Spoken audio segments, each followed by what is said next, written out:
The National Electrical Code, or NEC, does not specify a maximum distance for an underground run of polyvinyl chloride, or PVC, conduit.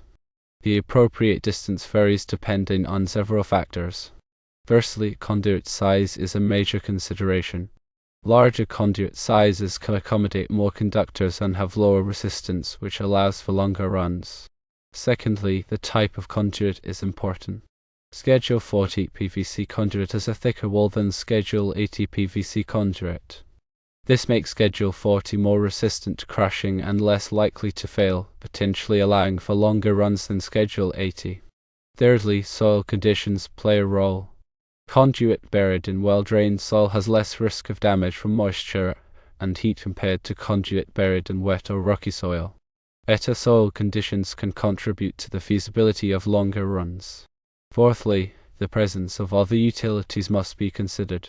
Conduit must be installed at least 12 inches away from other underground utilities, such as gas lines or water mains. Maintaining this clearance can impact the routing and overall length of the conduit run. The NEC also does not specify a maximum distance between pull points in underground conduit runs.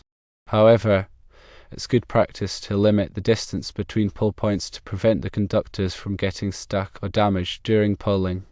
For a 200 amp panel, the following maximum distances between pull points are generally recommended, but these can be adjusted based on the previously mentioned factors. Firstly, for 2-inch conduit, a maximum distance of 100 feet is recommended. Secondly, for 1 1/2 inch conduit, a maximum distance of 75 feet is recommended. Thirdly, for 1-inch conduit, a maximum distance of 50 feet is recommended. It's always best to consult with a qualified electrician to determine the appropriate distance for specific installation, taking into account all relevant factors and local regulations.